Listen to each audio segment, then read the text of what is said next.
नमस्कार दोस्तों, स्वागत है आपका कहानी स्टूडियो में। एक ऐसी जगह जहां हर कहानी आपको एक नई दुनिया में ले जाती है।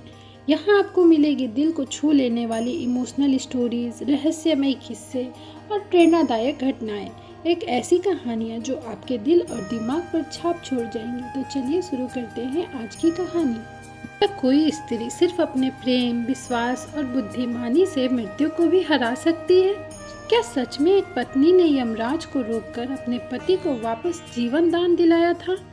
आज की यह कहानी सिर्फ एक व्रत की कथा नहीं, बल्कि प्रेम, साहस और अटूट विश्वास की एक ऐसी अमर गाथा है जिसने सदियों से करोड़ों लोगों के दिलों को छू लिया है।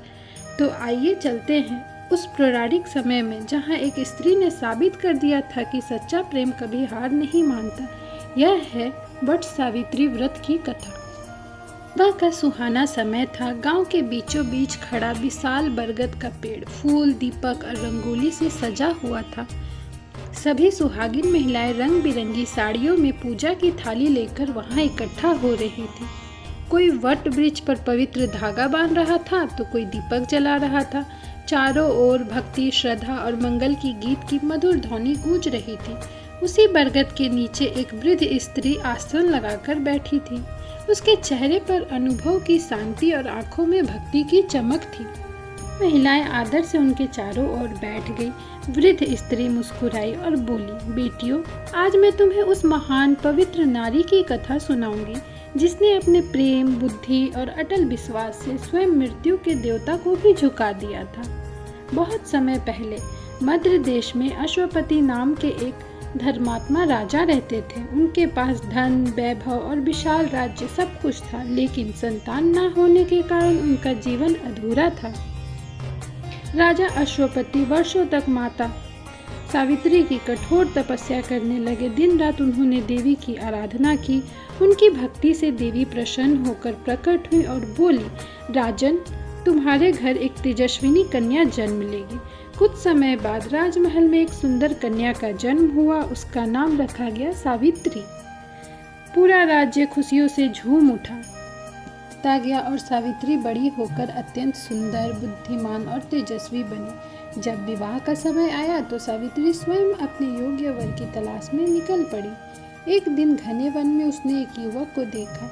वह अपने अंधे माता पिता की सेवा कर रही थी। उस युवक का नाम था सत्यवान। सत्यवान का स्वभाव, सेवा और विनम्रता देखकर सावित्री ने मन ही मन उसे अपना पति मान लिया। और जब सावित्री महल लौटकर अपने पिता को सत्यवान के बारे में बताया, तभी वहां नारद मुनि आए। नारद मुनि बोले, राजन, सत्यवान गुणवान तो है, लेकिन उसकी आयु बहुत छोटी है। विवाह के 1 वर्ष बाद ही उसकी मृत्यु निश्चित है। यह सुनकर राजा अश्वपति चिंतित हो गए। उन्होंने सावित्री को समझाया, पुत्री, किसी और वर का चयन कर लो। लेकिन सावित्री शांत स्वर में बोली, पिताश्री, एक बार जिसने मैं अपना पति मान चुकी हूँ, मैं उसे कभी बदल नहीं सकती हूँ। सावित्री के अटल निर्णय के आगे सभी को झुकना पड़ा। के बाद सावित्री राजमहल को छोड़कर सत्यवान के साथ वन में रहने लगी।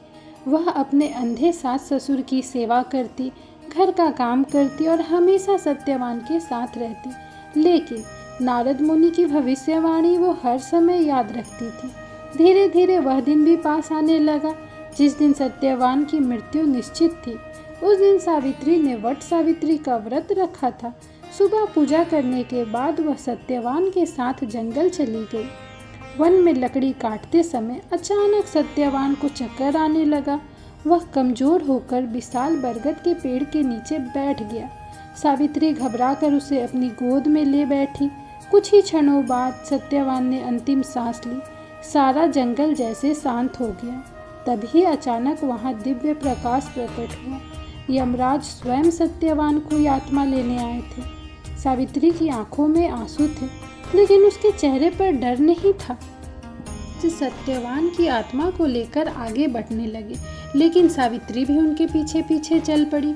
यमराज बोले, सावित्री, अब वापस लौट जाओ। लेकिन सावित्री ने बड़ी विनम्रता से कहा, मेरे पति जहाँ जाएंगे मैं उनके साथ जाऊंगी। यह सुनकर और उसकी पतिव्रता धर्म से प्रसन्न होकर यमराज बोले, कि तुम मुझसे वरदान मांगो, मैं तुमसे प्रसन्न हूँ। सावित्री बोली, मेरे अंधे सास ससुर की आंखों की रोशनी लौट आए। यमराज बोले, तथास्तु।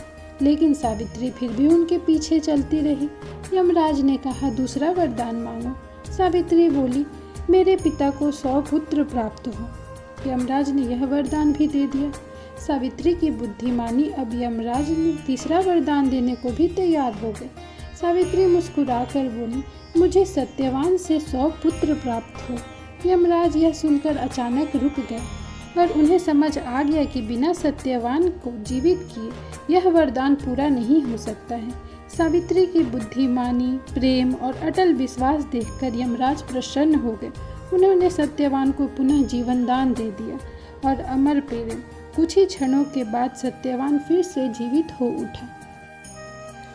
तो दोस्तों, आज की ये कहानी यहीं ख़त्म होती है। अगर आपको ये कहानी पसंद आई तो वीडियो को लाइक करें, शेयर करें और कहानी स्टूडियो को सब्सक्राइब करना नहीं भूलिएगा। मिलते हैं अगली कहानी में, तब तक के लिए गुड बाय। अपना ख्याल रखिएगा। See you in the next story.